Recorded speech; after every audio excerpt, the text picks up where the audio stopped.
This is Hidden Killers Week in Review. A look back at the most prolific stories of the week. This is Hidden Killers Live with Tony Brueski, Stacey Cole, and Todd Michaels.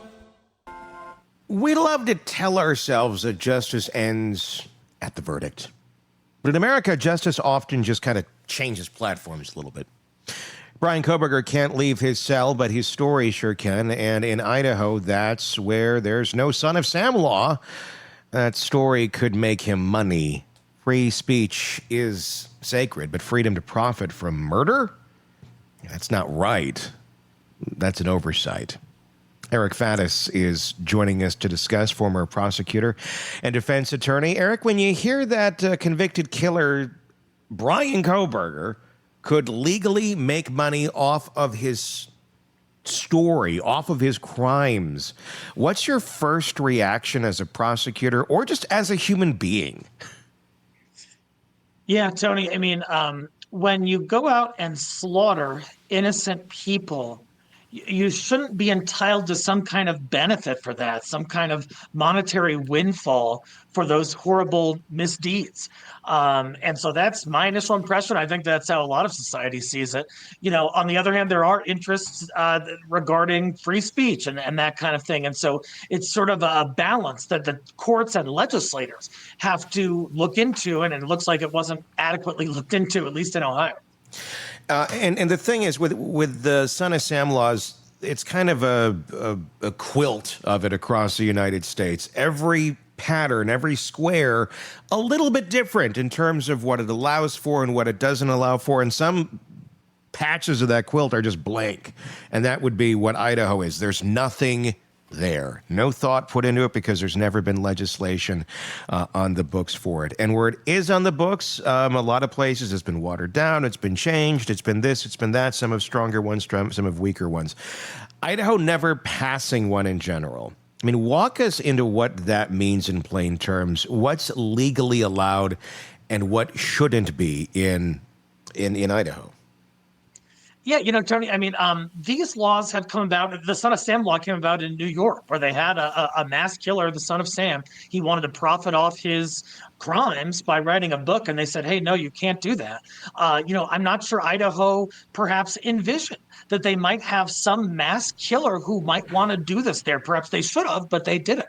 What it means, Tony, is that at least as the law stands right now, Kohberger could write a book. He could write a tell-all. He could receive monies from that tell-all, and that could make his lifestyle better while in prison for the rest of his life, substantially better, potentially. Can we talk about what that means? Sorry about that, Tony. Can we talk about what that would mean for his life in prison? If he's got more money, how much of that would he even be able to use?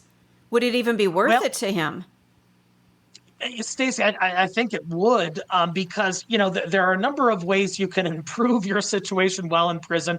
One is just through basic commissary. He would have the ability to kind of purchase the goods that he wanted, higher end food items.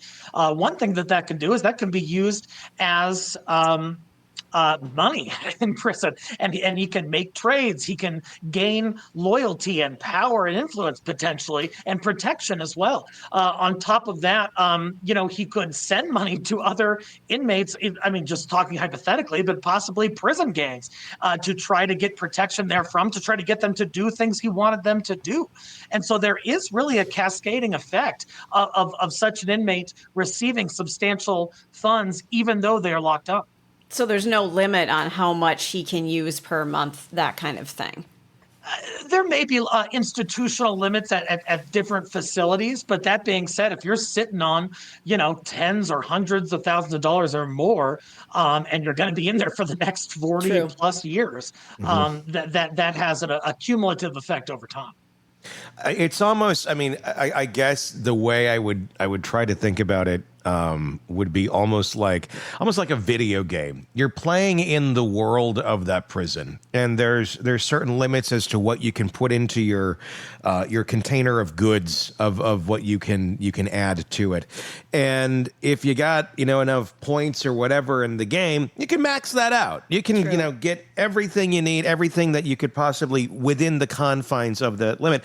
So, it's not like he's, going to necessarily be buying a Rolls Royce and Right. be, going around the prison yard. But, you could have, whatever hot top items there are, and all of them, and use that as currency, and use that as status, and use that as comfort. I think at the end of the day, I think that's the biggest thing that people are angry at, is the idea that he can still maintain some level of comfort behind bars. Let's speak to that a little bit, because there are limits, like you said, in prison cells of what you can and can't have. I mean, what's been your experience when you've had clients, or you've dealt with folks that have been behind bars? What has shocked you the most, in your line of work, where what you see going on behind those bars in terms of creature comforts that maybe the outside world is not super aware of? Within those prison walls, within jail walls, and any sort of correctional institution, you'd be surprised how valuable like a honey bun is, or how these folks. There's a scarcity of sort of delightful food items, and you'd be surprised how far it can go and how much you can gain from having possession of these things, trading them for favors, for protection, for other comforts, and then you got to look to the outside the walls of that correctional facility. There are transactions that are made all the time. There are agreements that are brokered within the facility, such that, a person who has funds might send some of those funds, or direct them to be sent to an inmate's family outside, or an inmate's friends or gang members potentially, to pay their bonds, to pay for legal fees. There are all sorts of transactions that happen outside the prison walls as well, that are contemplated by a prisoner who acquires substantial monies. How is it that we have a state like this? Because it's not like Idaho is short on crime. I mean, Idaho has its fair share of crazy folks. I mean, people kind of go to that part of the country when they're not in the best of mindsets. Like, I'm going to go off here, be by myself, and then, well, shit ends up hitting the fan for many of them. Why do you think it is that that state just doesn't have any sort of law like that on the books? Is it ignorance? Is it politics? Is it fear of being called anti-free speech? What's your conjecture on it, Eric? It's a bit puzzling, Tony, because we've had this issue arise decades and decades and decades ago. It came about with the Son of Sam issue, and that was in the 70s. It's 2025 right now. You would expect that a legislature would say, hey, yeah, a criminal should not profit from the crimes that they did and get a ton of money from it. But perhaps there were other legislative priorities. Perhaps they didn't foresee that kind of thing happening in their state. It's not Los Angeles, it's not New York, that kind of thing. But that doesn't excuse this kind of omission. It seems like it should be in place everywhere, and it's not. And now we have a criminal who might make a shit ton of money off of slaughtering these 4 innocent college students. Well, it's a weird thing, because the argument, well, it's hampering free speech. I don't know that I agree with that, because if you were to have, in the states that do have these sort of things in place, it doesn't prevent someone from sharing their story. I mean, and the purpose of that would not be to prevent him, if he wants to go do his tell-all, do your tell-all. You just can't make money on it, basically, is what it would state. But it also... Here's, I guess, how it could hamper it, but then you have to go back to motivation of somebody trying to profit off of the murders by getting information directly from the killer. Because if you have a law like that in place, great, the killer can't profit off of it. But you know who else can profit off of it? The people who are spending the time making it. So the creator, if you will, that wants to go in and do the tell-all story with Bryan Kohberger also couldn't take that information, couldn't take whatever they gleaned off of him, and then go and write the book and publish it, because and then profit from it, because that would have been directly from him, from what he has contractually agreed to give that creator. So that pretty much takes away the incentive, if you will, for any sort of creator, publisher, whatever, from wanting to go in and have that conversation, because it's not profitable. And at the end of the day, that's what drives all of it. People are going to want to make some money if they're going to put their time at it. So at the end, then, nobody wants to tell the story because nobody's making money. But is that story worth being told at some point in time? I guess that is the conundrum and where the free speech argument comes in. What's your thoughts on that kind of vicious circle that creates? Yeah, Tony, I hear you. And MNT7949, thanks for the shout out.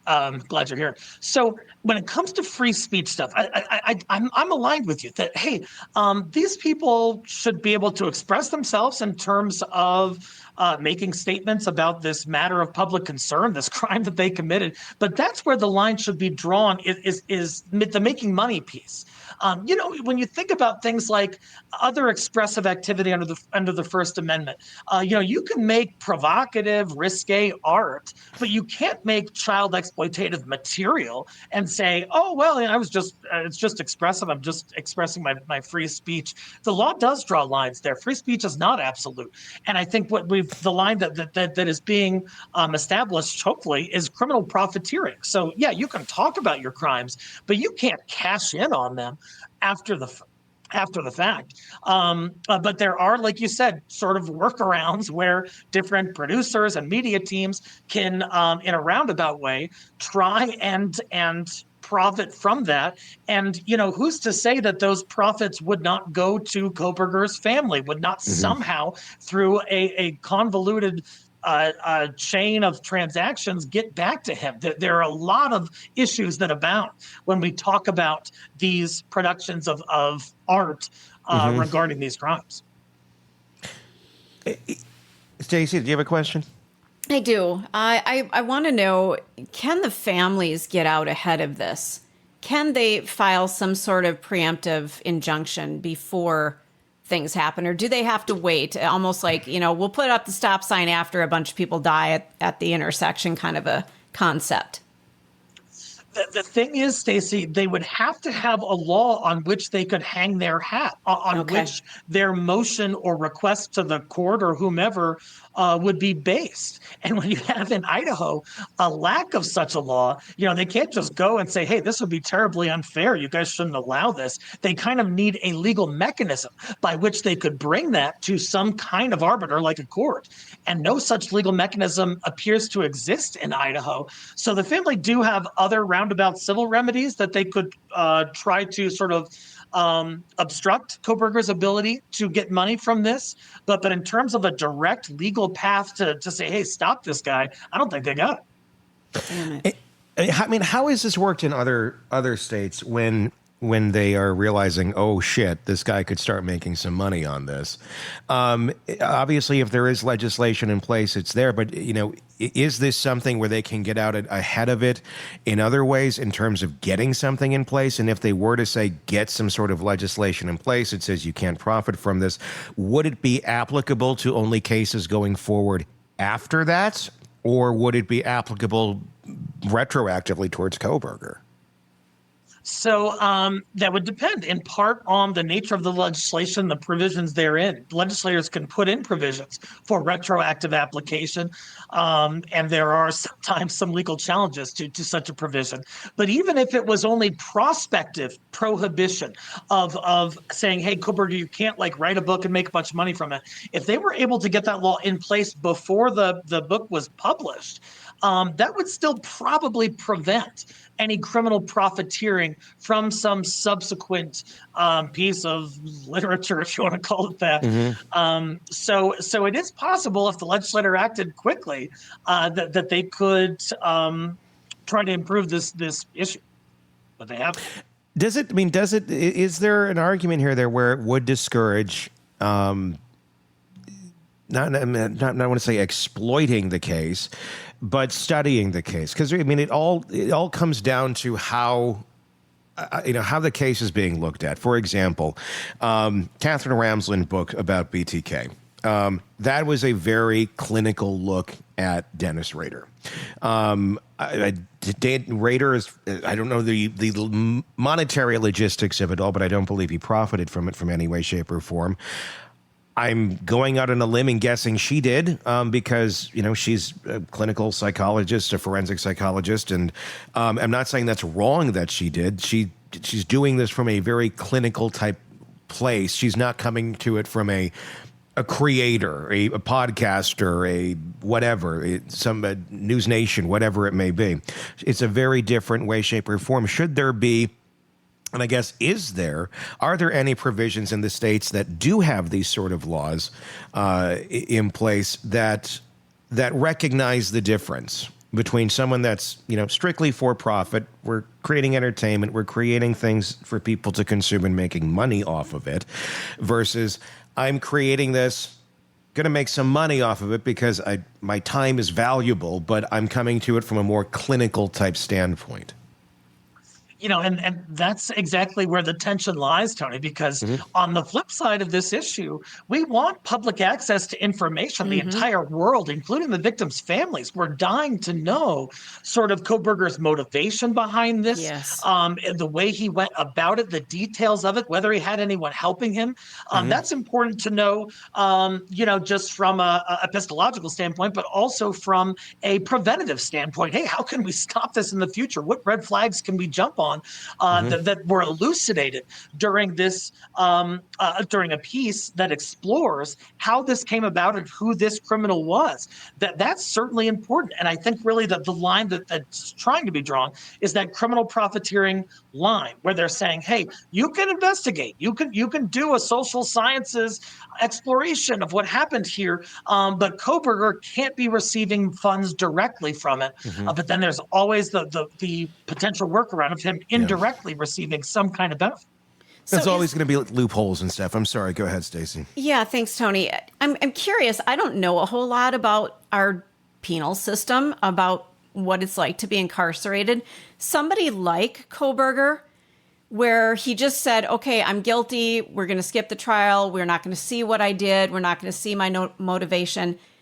Can they send somebody in to evaluate him and get these details? They've got some of them, obviously, but to actually release them as data for prevention, things like that, to maybe circumvent writing a book, that here is his case study. We went in, we figured out what was going on with him, and here are the facts. Stacey, I'm not aware of any legal impediment to someone going in and trying to do that, except that you have to have the declarant's cooperation. You have to have the criminal's cooperation.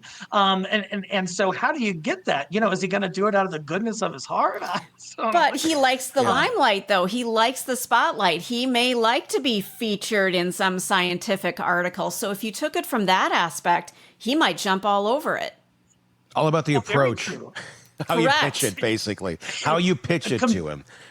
Completely true, because in part, as you know, Stacey, he was a PhD student. He at least has some ostensible interest in the scientific studies, and so perhaps you could persuade him to do it. But if he's like, "I'll do it. I'll give you an interview for $5,000," that's going to be a non-starter. And that's the thing. If you were to go into him and you were to pitch it as this is for science, it's like the Michael Scott check. I'm writing this out to science. It's maybe you could sway him, but if there's an option of, why would I give it to you when there's this other creator over here who's willing to give me all this and basically keep my canteen filled for life? Why would I give it to you when I could give it to them? At the end of the day, they don't care. The information is going to get out in some way, shape, or form. That's why it's important to have something in place.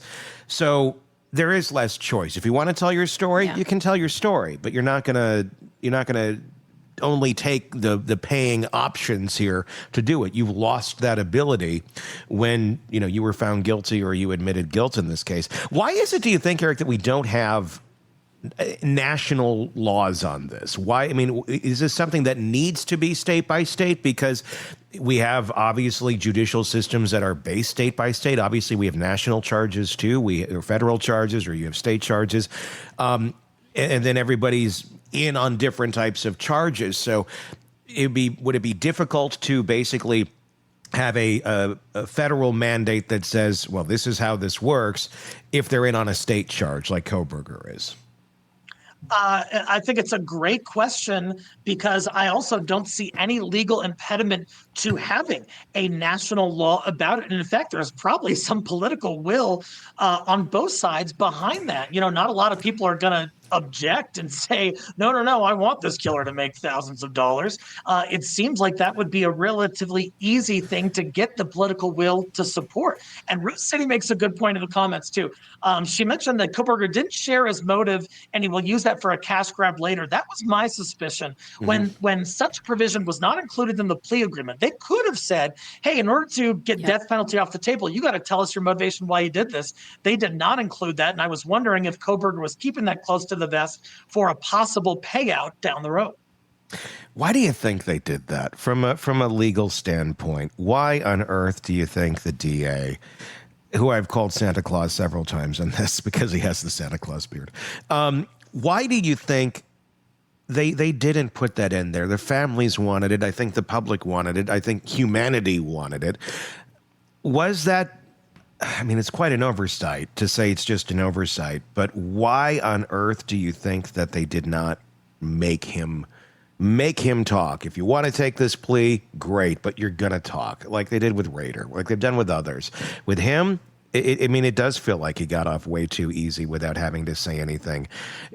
I don't know. Was it just the lack of motivation on the part of the DA or the prosecutor? I don't know. What's your take on that?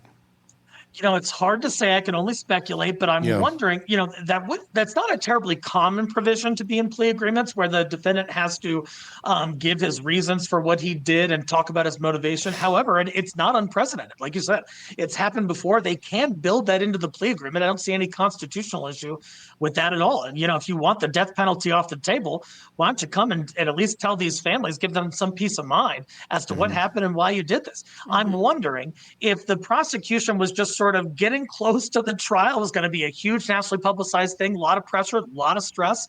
And I'm wondering if they went to Kohberger and said, hey, we want this provision in there. And he said, I'll plead guilty to the 4 murders, but I'm not doing that provision. And they said, well, this is the best outcome we're going to get aside from going to trial, so we'll take it. Yeah.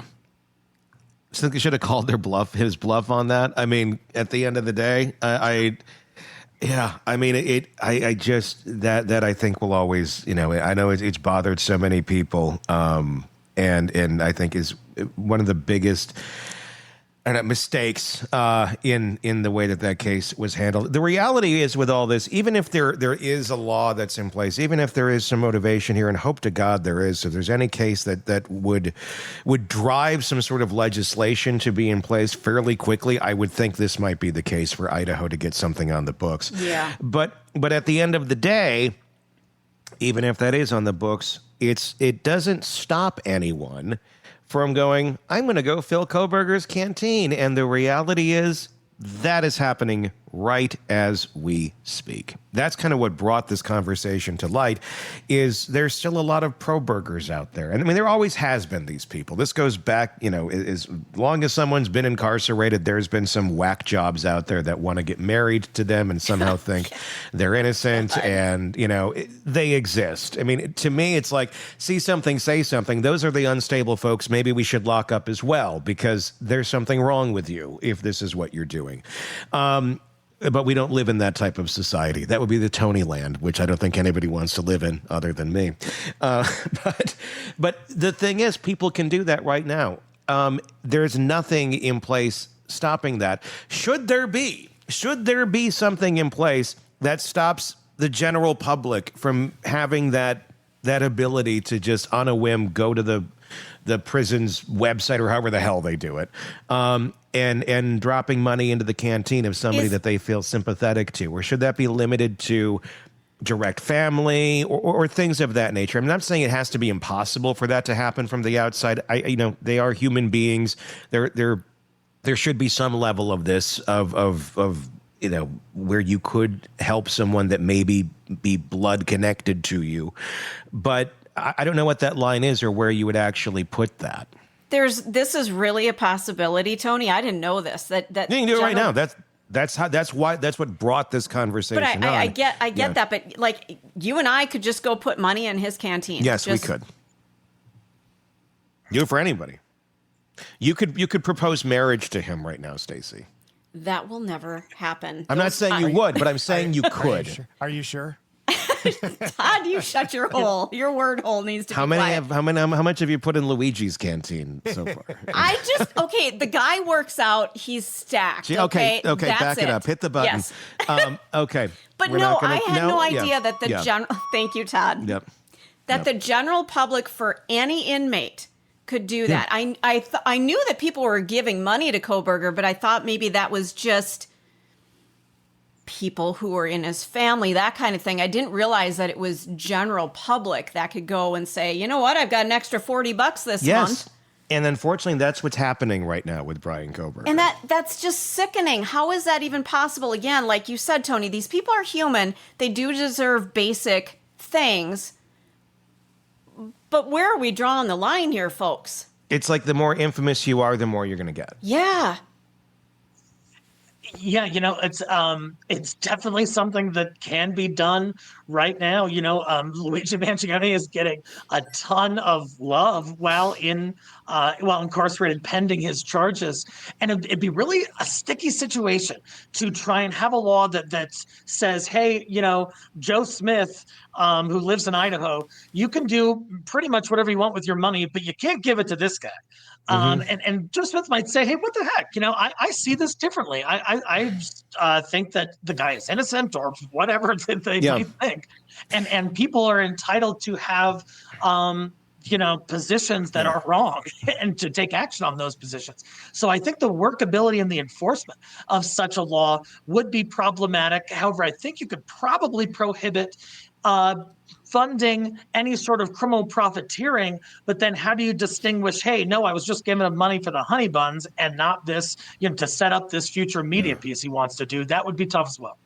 Well, I mean, and maybe that the policing of it is what it is. It is limited. There is only so much you can spend on your canteen on a weekly basis or day or whatever it is. Most prison systems do have that, where it's X amount. You can't like buy out the fucking canteen. Right. He can't have like $100,000 sitting there. And then become the canteen. Yeah.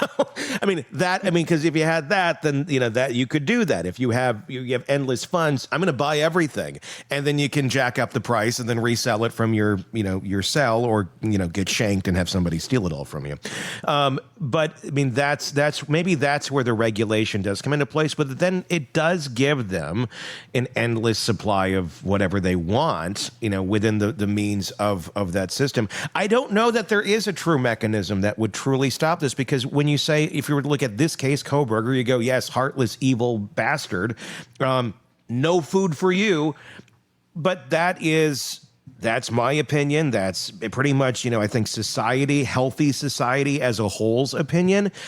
But how do you regulate it? How do you say, well, this guy is like this, but this guy who's also in here is like this? But if there's empathy over here for this person, maybe a lesser crime, how do you distinguish the two? You really can't, and say, well, because this person gets this, then you can't get this. It creates far more issues than it actually solves, I think, at the end of the day. And then we get lost in the minutia and the chaos. And maybe that's the answer. Maybe that's why Idaho hasn't done anything, because they're like, it's just more chaos. We're just going to limit you to like $40 a week, and that's it. I don't know. If I may, there's one way that could help prevent Kohberger from criminally profiteering from this, and it's sort of referenced in a comment from Shanna Edwards. So sorry for the loss of your niece, where she says the defendant was ordered to pay what he owed from his own funds in his commissary, and that is what could happen here if the families sue Kohberger for wrongful death and prevail. Then they would have a judgment against him. And then any funds going to him could be subject to garnishment or complete depletion based on this outstanding amount that he owes. So even though you can't do it in a direct or it'd be hard to do it in a direct legislative way, you can do it in this roundabout civil remedy way. And I imagine the victims' families are thinking of doing just that. Well, I mean, And that's how it works right now with the judgments, and that's why Kohberger is making that argument in court of, well, these families are made whole by GoFundMe, so I shouldn't have to pay anything in judgment. Right. Like, no, you should, because the way it's currently structured is 20% of whatever is in that account that you have is going directly back to the families to pay that restitution. Lori Vallow Daybell trying to make the same argument, going, I'm in prison. I don't have any money. Well, guess what? Any money that does go into that account, 20% has to go back. And that's just how it's structured. One could argue, well, maybe it should be 100%, maybe it should be 80%, maybe it should be whatever. I feel like it should be a hell of a lot higher than 20%. But essentially, it's like wage garnishment at that point. And that's really what it is. But when you're behind bars for something like this, naturally we want to see the person burn. And we want to have very, very little leeway, very little room for comforts. But again, that is how our system works. And that is why they are arguing, why am I paying these why should I have to pay? You're getting paid this or that. Because it's on you. Because someone paying your fees doesn't wipe your responsibility off for it. But with that being said, again, is this something that because every state, every system is so different, do we really need some sort of just national guideline, some sort of national law that says, here's how it works in this country? Would that fix a lot of these state-to-state issues? I think totally. And when we're talking about, what laws ought to be federal, what laws ought to be state by state, if it's a matter of a local concern, for example, when it comes to certain agricultural practices or certain mining practices, natural resource practices, that kind of thing. That's kind of a state-to-state thing. So, some localities might say, hey, this industry helps our state and we want this kind of mining, whereas a second locale might say, hey, we don't want that, and that's a state-by-state issue. But here, there's no such matter of local concern that would dictate that such a prohibition should be state-by-state. It seems like criminal profiteering is wrong, any which way you look at it, no matter what state you're in, which would militate in favor of some sort of federal legislation. Damn it. So it's a messy one. Because it's easy to go down the road of emotion on this, but then you got to look at the bigger picture. How would this, you legislate? You can't just legislate for one inmate. And right. That's the reality of it. So is it good for the greater good, or is this just legislating out of vindictiveness towards one person? Because that's never going to be an effective route of doing anything. I also wonder, I just want to throw this in. I also wonder how much Kohberger, whether there's money involved or not, would just want to do this to get back at the families and feel some sort of control over the way this thing all laid out. That's a great point. I think that's what it's all about at the end. It's all about control. That's the one thing that feeds him, and this is the one little place he still has ability to have some control in, unless there is some action taken. So if anybody is angry about this right now and you are in Idaho, you got to call your legislators. Yeah. You got to let them know you want something to change, because they're not going to listen to people from outside of Idaho, number one. If you're in Idaho and you think this is crazy, then do something about it. Do something about it. Be on offense. Let's not be reactionary on this. Let's try and do something about it. You're not going to solve everything. A roadblock is a roadblock. A speed bump is a speed bump. It's better than nothing. And it feels like there should be something there, because right now it's pretty much free game for Bryan Kohberger if he wants to make some money on this, which is pretty sick. But it is reality, and it's good with dealing with reality on reality's terms. Let's talk about another case. A 6-year-old brought a gun to class. 4 different adults sounded alarms. The assistant principal told them the kid's pockets were too small, couldn't possibly have a gun. Hours later, teacher Abby Zwerner was bleeding in the hallway floor. After 4 teachers said, I think this kid has a gun. The bullet came from a child's hand, 6-year-old, and the failure from the adults who did not listen. Eric Faddis, defense attorney, former prosecutor, with us to break this insanity down. Let's start with what made this case different. The shooter was a first grader. In your experience, how does a victim's attorney even build a negligence case when the perpetrator is too young to form criminal intent and the real blame actually sits on adults? Yeah, that's the thing and many states have age floors such that if the wrongdoer, the tortfeasor or whatever, is under a certain age, you can't sue that person. And I've never heard of any state allowing suit against a 6-year-old. So you have to look at who else was responsible, what other parties might be culpable for this kind of an event. And so they looked towards the school administrator. My understanding is they actually tried to loop in the school board, who was ultimately, I think, dismissed from the civil case. So they're trying to get creative, and this is yet another bizarre wrinkle to the school shooting, pandemic that we have in our country, and yet another problem that we have to try to solve as part of this larger problem. This seems like a simple one. Don't be a dumbass. I mean, if somebody is telling you there is a child, they have a gun. We think they have a gun. Maybe they have a gun. We're not quite sure. There's something questionable that child has. But the school didn't act. And I also question this. And I'm not blaming the teachers who did what they were supposed to do. They had to go to the vice principal and say, okay, we think this.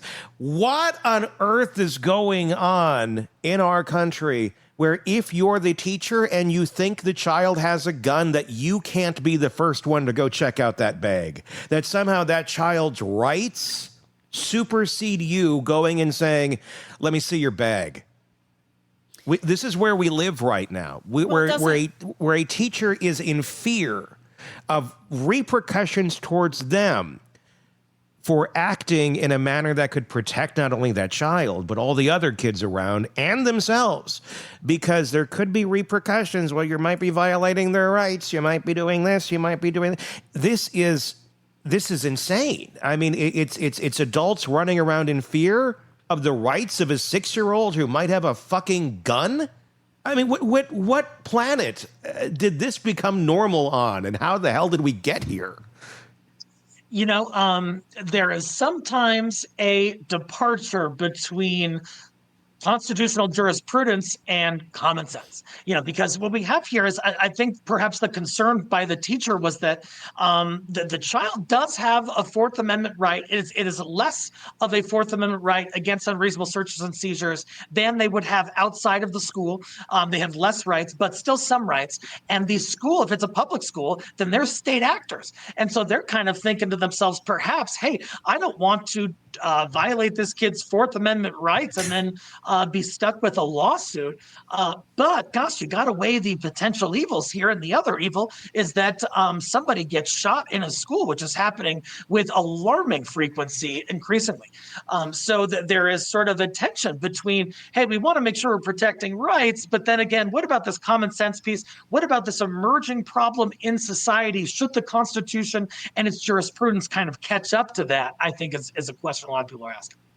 If we go into a concert, if you go into any sort of busy place, they will check your bag. I can't go, you're violating my Fourth Amendment rights. You can't check my bag. You just have to trust me that everything's going to be A-okay.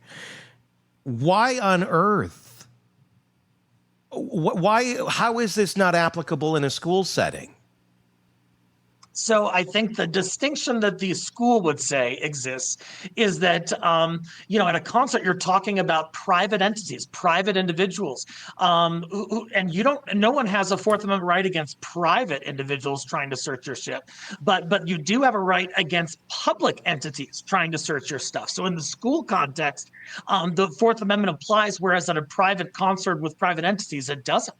I'm not saying that that's how it should be. I'm saying that that's how the current jurisprudence is laid out. And even though those students have a diminished right in against searches and seizures, there are still some rights there. But should we be empowering teachers to be able to take direct action on a serious lethal threat that could be imminent? I mean, I think the answer is of course. And so we've got to sort of make some legal changes to authorize that.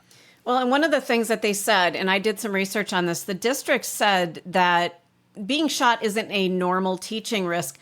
I would like to argue that because Fuck, it isn't. 344 shootings since Columbine, that pushes that into the level of it is a risk. It's something that we've been seeing. I'm not going to call it a trend, but I'm going to say that, well, it's more than one. So it's a possibility. Yep, you're saying there's a chance? You're damn right there's a chance. Yeah. No, Stacey, I'm totally with you because, and I think if you ask nearly any actual teacher, one of my best friends, Joey Cohen, is a teacher, and you better believe that goes through his head damn right regularly. And so to say that this isn't sort of a normal work hazard of being a teacher, I think is detached from the reality of this, I will call it an emerging trend in school shootings that we're seeing. Okay. And like the last 24 said, maybe in the 80s it might have been different, but 2025, this is the reality. Well, how did we go from we're going to be really vigilant, we're going to keep all the kids safe, to, well, you all have these rights and we don't want to hurt your feelings? Or, I mean, it's insane. After Columbine, I was a senior when Columbine happened. I know you're a few years younger than me, Eric, but you would have been in school too when that was going on. Yeah. So you lived through being in the education system for many of the years after that. I got the fuck out, thank God. But it was disturbing. But we didn't care. Nobody thought, well, my rights are being violated. They're going to check my backpack. But they started checking everybody's backpack. You walked in the building. It was like walking into an airport for a little while where they're checking shit. And it was just the norm. Nobody was like, well, my rights are being violated. What the hell changed where this was just common sense where, yeah, we're going to make sure that this stuff is being checked so nobody gets hurt. No harm, no foul. But we're now at a place where we can't even look in a first grader's backpack to make sure there's nothing dangerous in there. I mean, that basically says right now, my daughter going off to school, all these kids come in with their backpacks. Teachers have no right to look in them no matter what, even when they suspect there might be something there that's dangerous because it might violate their Fourth Amendment right? You know, I hear you, Tony, for sure. And the way that I would sort of suggest is the Fourth Amendment protects against, it doesn't protect against all searches and seizures, just seizures that are unreasonable. Right. And my God, isn't it reasonable if you've received warnings that this kid might have a firearm and there's all these school shootings happening, to go in and search that kid's backpack? I think it's absolutely reasonable. And even if the school district has certain policies and procedures in place, there should be exceptions that allow them to deviate from those in the event of an emergent potential situation like this. So I don't think there would have been anything legally wrong with the teacher searching the bag. I understand they were trying to adhere to protocol, but sometimes you got to adhere to common sense. Well, and this is a chance where this is a time where that actually failed. So if they were saying, well, we were trying to, preserve the child's rights, well, you fucked up. I'm just going to say that. And this teacher is probably sitting there going, well, you know what? I give up. So at some point, we've got to come into the middle that, you know what? Tommy, we think has a gun. We're going to pull him out, take him to the counselor's office, not make a scene, not embarrass him, but we're going to check out this perceived threat and see what's going on.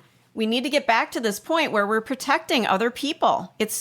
I'm sorry, I'm just on a rant. I'm getting mad. I'm getting really pissed. Then we sit and we wonder, well, why is it hard to get teachers? Why do we have bad teachers? We're not protecting them. And there's plenty of wonderful teachers, but when you create an environment for healthy, intelligent adults that is going to be insanely risky, that is not going to work with them to help educate the children. It's going to work against them at every turn they take.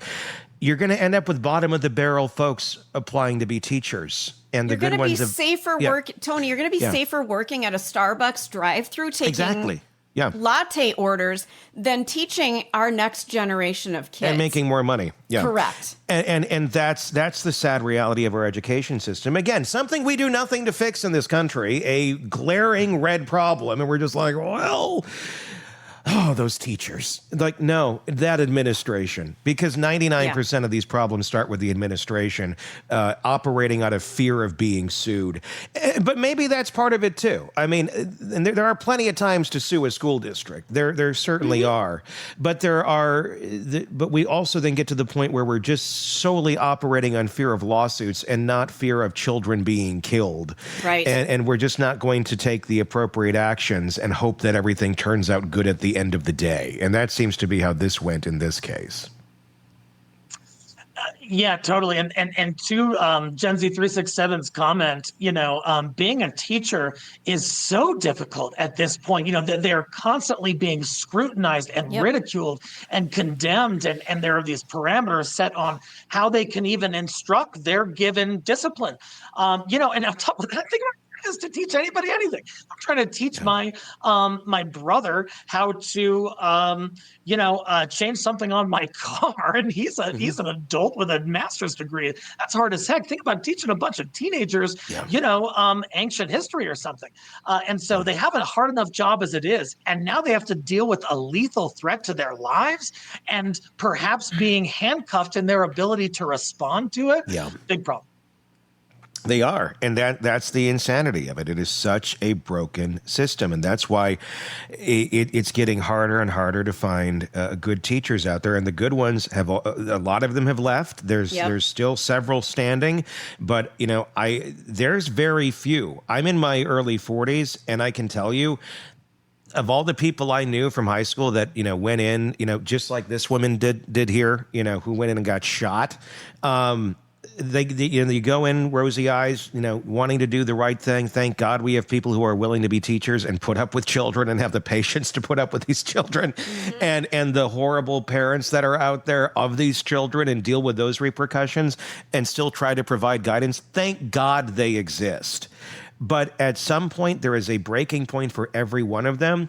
And I can say I'd probably 80 to 90% of the people I grew up with, again, I'm only in my early 40s, have left teaching because of shit like this, because the administrations are not using any sort of common sense, because it is so set up basically to operate out of fear and to not truly educate the kid and to make sure that they get certain scores in certain places so they get their funding.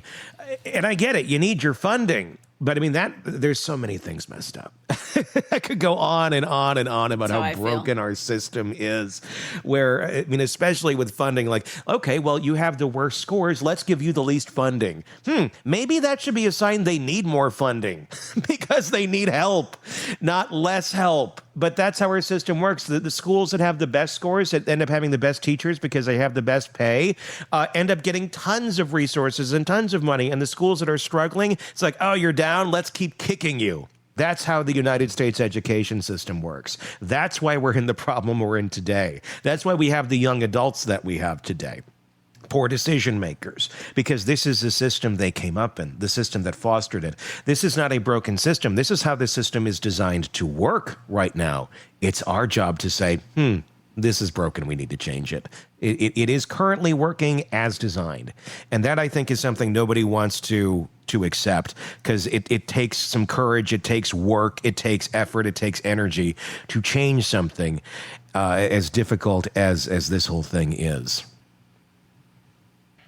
Yeah, most definitely. And I think, funding is a huge issue. I think sometimes even political overreach in education on both sides can be a problem. I think some of those ideologies can sort of try to be infused into curriculums and into resources that students have and may no longer have.